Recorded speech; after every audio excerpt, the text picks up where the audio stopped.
Травма болып, мениск жыртылып, операция жасатты артроскопиялық. Бірақ ауру сезім әлі де жалғасып жүр, ауру сезім тоқтамайды. Бұл не деген бітпейтін дискомфорт деп айтып жататын адамдар өте көп, практикада жиі кездестіреміз. Біз ондай кезде қалай жауап береміз?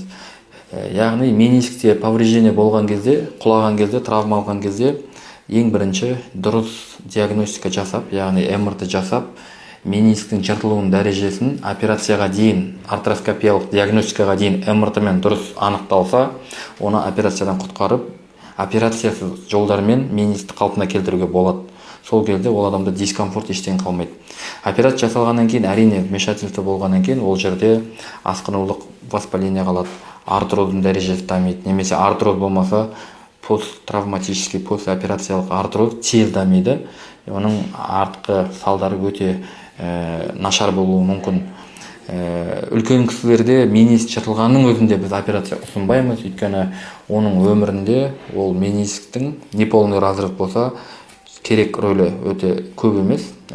Спортсмендерде, жарысқа дайындалып жатқан жастар болса, онда әрине толық разрыв болса ғана операцияға жібереміз. Бірақ одан кейін де дұрыс реабилитация, ұзақ уақыттық қалпына келу кезеңдерінен өту керек.